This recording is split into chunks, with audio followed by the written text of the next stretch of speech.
अस्सलामु अलैकुम वरहमतुल्लाहि वबरकातुहू। मोहतरम नाज़रीन, इसराइल में लोग वज़ीर आज़म नेतन्याहू के ख़िलाफ़ सड़कों पर निकल आए हैं और उनसे इस्तीफ़े का मुतालबा कर रहे हैं और उन पर तरह तरह के इल्ज़ामात लगा रहे हैं, जिसकी इत्तला टाइम्स ऑफ इसराइल हारेटेस जैसे इसराइली अखबारात ने दी है।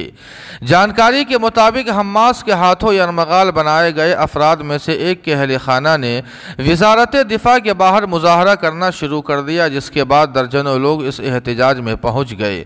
बहुत से मार्च करने वालों ने तकरीबन एक हफ्ता कबल हमास के एक बड़े हमले के बाद लापता और यरमगाल बनाए गए अफराद के नाम और तस्वीर वाली निशानियां उठा रखी थी। बताया जा रहा है कि हमास के हमले में 1300 से ज़ायद अफराद मारे गए हैं, जिनमें ज़्यादातर आम शहरी थे। इत्तलाआत के मुताबिक तकरीबन 150 से ज़ायद अफराद को यरमगाल बनाया गया है।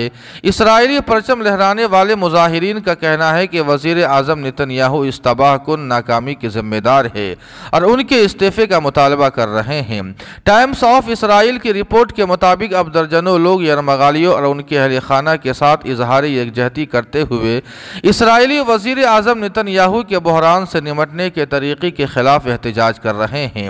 एक एहतजाजी मोनिका लेवी ने टाइम्स ऑफ इसराइल को बताया कि मैं चाहती हूँ कि नेतन्याहू और उनके तमाम लोग वतन वापस आ जाए, क्योंकि उन्होंने जुनूब के बाशिंदों को छोड़ दिया है और उन्हें वहाँ के मकीनों की ज़िंदगियों से कोई दिलचस्पी नहीं है और उसके बजाय वो अपने घरेलू कमतर सियासत में मसरूफ़ है।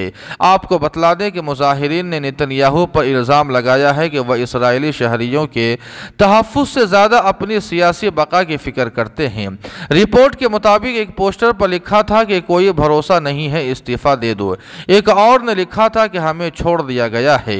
इसराइल के बाएं तरफ झुकाव रखने वाले और सबसे तवील अरसे तक चलने वाले अखबार हारेटेस ने इतवार को एक इदारिया शाया किया, जिसका उन्वान था कि इसराइल और गज़ा की जंग के ज़िम्मेदार नेतन्याहू है। अखबार की इदारिये में लिखा गया है कि वज़ीर आज़म जो अपने वसी सियासी तजर्बे और तहफ़्फ़ुज़ात के मामलात में नाकाबिल तब्दीली इल्म व फ़ख्र करते हैं, लेकिन उन ख़तरात को पहचानने में मुकम्मल तौर पर नाकाम रहे जिनका उनकी क़ियादत में हुकूमत को सामना था। उसने यह भी दलील दी है कि नेतन्याहू ने फ़लस्तीनियों के वजूद और हुकूक को सरीह नज़र अंदाज किया और यही 7 अक्टूबर के हमलों की एक वजह थी।